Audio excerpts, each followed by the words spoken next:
So what did you think, and what does it mean for your district? Well, it means jobs, and that's what we need so desperately. We need to have opportunities for people to be able to get an education. We need to be able to put back and start developing some alternative energy. We have the way to do that with coal to liquid in our area. We're right on the brink of having a new plant that is going to create as many as 50,000 barrels a day, and that is coal made into liquid fuel, which will be for jets, diesel fuel. I have heard two different figures. One, I heard that Ohio is going to get $15 billion in various things from the stimulus bill. Is that the case? Ohio does well. I do know that we're going to get a lot for broadband, we're going to get a lot for education. My district alone is $75 million for for education, and then $7.2 billion for the country. I'm not sure exactly what comes to Ohio. But the other statistic I heard, well, tonight he said $15 billion for renewable energy. Frankly, that seems to me like a drop in the bucket. Like, I would have put 20 times that amount in. I agree with you. But there are other parts of the plan that has more energy development in it, and that's going to be good. And the other thing about broadband is, because I know somebody that's trying to invest in this particular issue now, we're hearing that the FCC is going to control it for 1 year while they study the issue.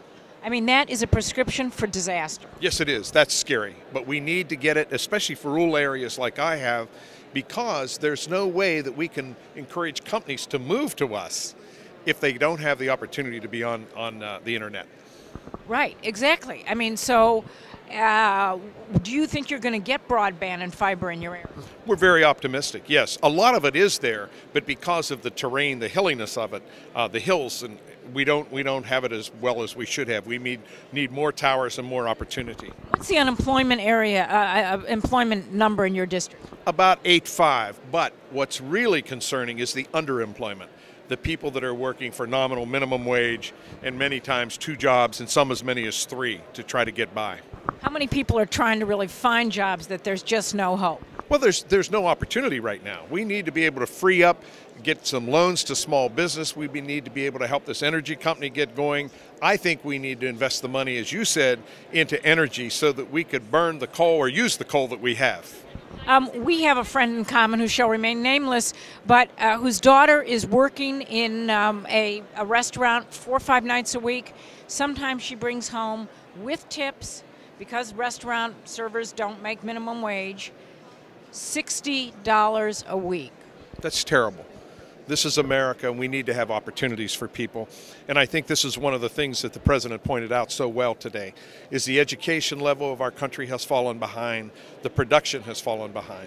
We need to have an educated workforce so that they can get better jobs, but we also need to give that opportunity for better jobs, and that's investing money in our country. So when you go back after the speech, when you go back to your town hall meetings, et cetera, what are you going to tell the people? I'm going to tell them that we've invested in the opportunity to start recovery and reinvestment into this country by educating our children, by providing tax incentives for small business, and trying to spur jobs, all about the jobs that we do in our country. Jobs is what it's all about.